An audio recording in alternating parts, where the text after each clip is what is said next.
Okay, my name is Bobby Vaught. Don't forget to hit the subscribe button if you so choose. Before we get into what I wanted to talk about here today, if you're interested, I'll put a link to in the description below everything you need to know to understand investing. I've done 15 lessons now. I'll put a link to lesson 1, and each lesson has a link to the next one. So lesson 1 has a link to lesson 2, has a link to lesson 3, and so on and so forth. Makes them all very easy to find. And you go through all 15 lessons. There's going to be more coming at some point when I get around to it. But you go through all 15 lessons. If you so choose, you will understand investing better than 99.9% of the people out there. Okay? But today's presentation is not about that. There's 2 parts of this channel. One, the investing side, and I've been kind of neglecting that for a while now. I need to get back to that at some point because there's still some more to come on that.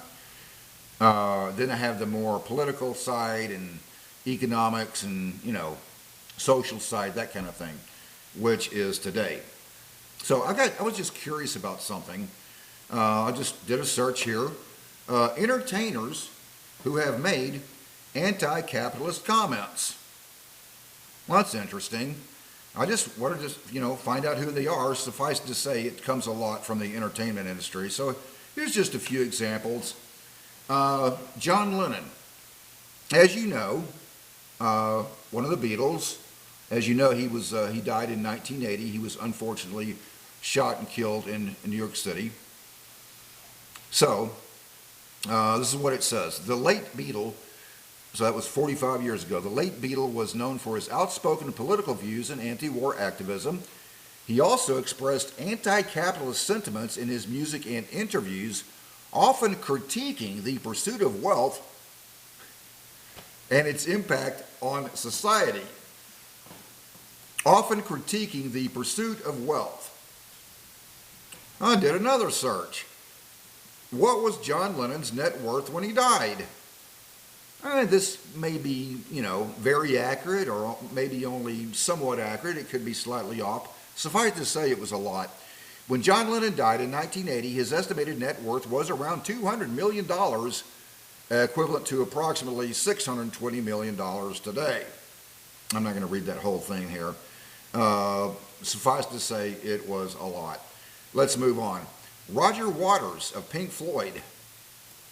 I love Pink Floyd's music. I mean, it's like, I consider them one of the real musical geniuses of the past many, many years. That band it's like their own. No one else was really even remotely like them, or maybe a little bit like them, but no one else was really like them. It was like they were their own subgenre or something. Seriously, I'm not trying to be facetious here. It's a great band, one of the very best. I listen for sound more. That's just the way I am. Some people pay attention to every lyric. I really don't. I can hear a song for years and not really pay attention to the lyrics oftentimes. It depends.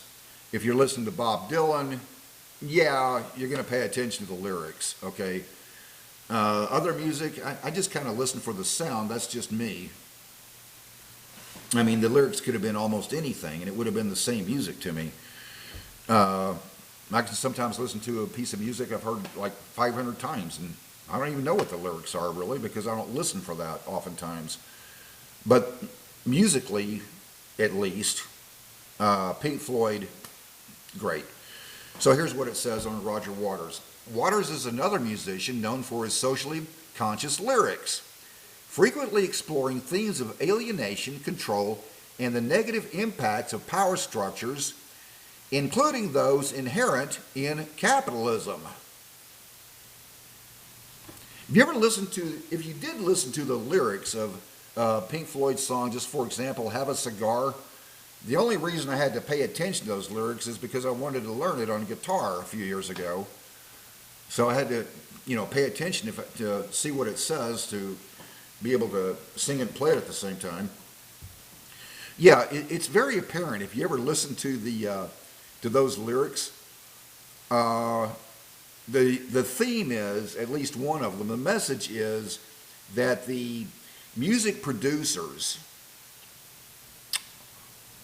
are to be perceived as these very shallow people who it's all about the money, whereas the band, on the other hand, see, people love to convince themselves of what they merely desire to be true, especially when it's about themselves.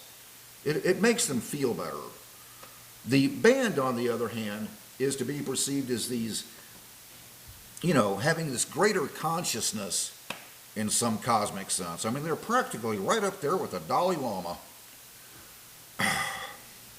You ever noticed how they do that in film and music and the like? It's just fascinating. Let's move on. Tom York of Radiohead. The Radiohead frontman has also voiced criticisms of capitalism, particularly its environmental impact and the disconnect between the wealthy elite and the ordinary people. Disconnect between the wealthy elite and ordinary people. The wealthy elite. There's another one from England, evidently, Radiohead. Not particularly my taste in music, but that's just me. If you like it, great. In any event, criticizing the capitalist impact, the disconnect between the wealthy elite and ordinary people. Wealthy elite, like, for example, another guy from England, I don't know, how about Elton John? It's a great song. Musically, I liked it. It's a nice song. It has a nice sound to it. It was called Your Song by Elton John. And in the song is this line: "Don't have much money, but if I did, I'd build a big house where we both could live." This is a common theme that we see in film and music. They love to, convince themselves, it makes them feel better, convince themselves that they are, above everything and they want to identify with you better. So the wealthy elite, in order to, mitigate this disconnect, as Tom York put it, in order to mitigate this disconnect between the wealthy elite and the ordinary people, they love to write lyrics about not having money. Don't have much money, but if I did, I'd build a big house where we both could live. Should we look up Elton John's net worth? Yeah, let's not. Whatever it is, it's a lot. Don't kid yourself. Let's move on. Russell Brand. I'm not familiar with this guy.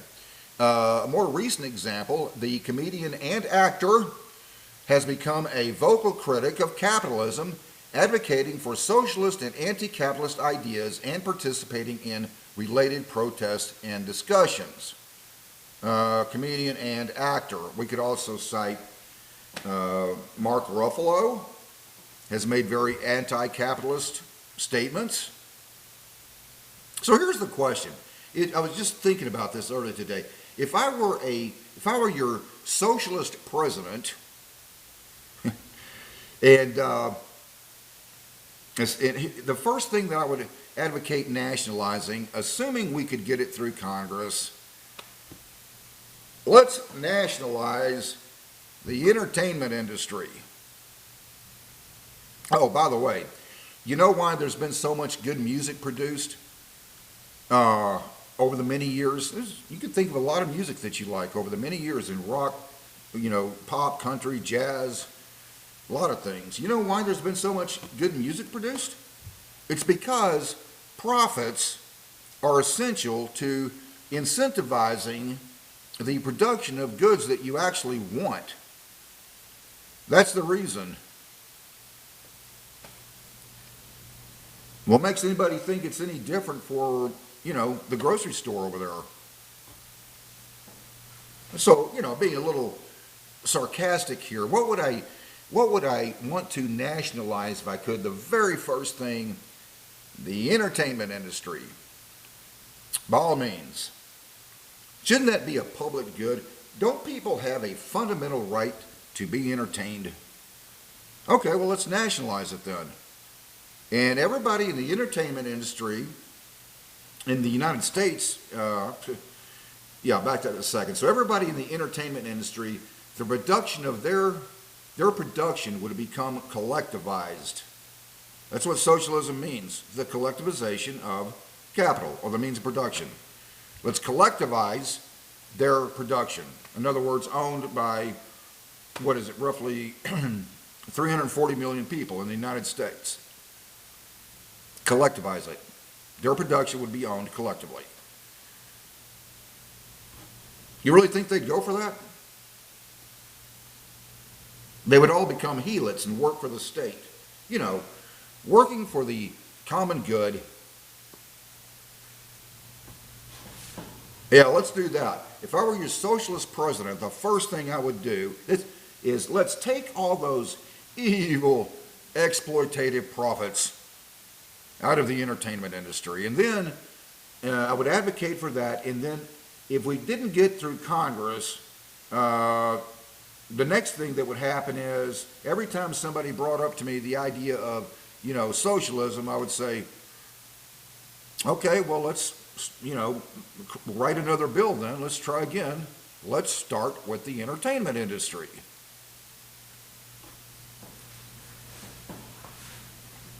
I'm just going to take a wild guess here. Not too many of them are going to be really too much in favor of that. Just a guess, hey. Until next time, hope life is treating you well. Have a great day.